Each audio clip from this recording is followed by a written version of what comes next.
యూనివర్సిటీల్లో కుల వివక్ష నిర్మూలన కోసం అని చెప్పేసేసి ప్రయత్నం చేయండి. దానికి ఒక విధానాన్ని ఏర్పాటు చేయండి అని కేంద్ర ప్రభుత్వాన్ని ఆదేశిస్తూ ఈ లోపుగా నిబంధనలు రూపొందించుకోమని చెప్పేసి యూనివర్సిటీ గ్రాంట్స్ కమిషన్కి చెప్తే అది కాస్త ఎస్సీ, ఎస్టీ, బీసీ మైనార్టీలకు సంబంధించిన వాళ్ళతో కలిపి ఒక కమిటీ వేసి ఓసీల జీవితాన్ని వాళ్ళ చేతుల్లో పెట్టేటప్పటికి చివరికి ఇప్పుడు కాదు అన్న ప్రతిదాన్ని వివక్ష రూపంలో చూపెడుతూ లైక్ పెళ్లి చేసుకుంటాను నిన్నంటే కుదరదు అన్న, ఫ్రెండ్షిప్ చేస్తానంటే నాకు అంత ఇంట్రెస్ట్ లేదన్నా సరే అది తప్పుగా, అది నేరంగా దాన్ని కుల వివక్ష కింద చూపెడుతూ పెనాల్టీలు వేసేటటువంటి కార్యక్రమం యూనివర్సిటీల్లో ప్రారంభమైనటువంటి వేళ దేశవ్యాప్తంగా ఓసీలు రోడ్డెక్కుతున్నటువంటి వేళ దీని మీద అత్యవసరంగా విచారించింది సుప్రీంకోర్టు. ఒక పక్కన దీనికి ఆల్టర్నేటివ్గా కేంద్ర ప్రభుత్వం చట్టాన్ని ప్రిపేర్ చేస్తోంది, రేపు బడ్జెట్ సెషన్లో పెట్టబోతున్నారు.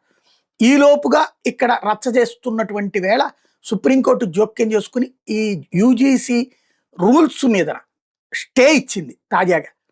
దానికి సంబంధించిన ఫర్దర్ యాక్షన్ తీసుకోమని చెప్పేసి కేంద్ర ప్రభుత్వాన్ని ఆదేశించడంతో దేశంలో అల్లకల్లోలం సృష్టించడానికి, లైక్ బంగ్లాదేశ్ తరహా పరిస్థితులు సృష్టించడానికి, పాకిస్తాన్ తరహా పరిస్థితులు సృష్టించడానికి, నేపాల్ తరహా పరిస్థితులు సృష్టించడానికి, శ్రీలంక తరహా పరిస్థితులు సృష్టించడానికి జరిగిన ప్రయత్నానికి బ్రేక్ పడినట్టయింది.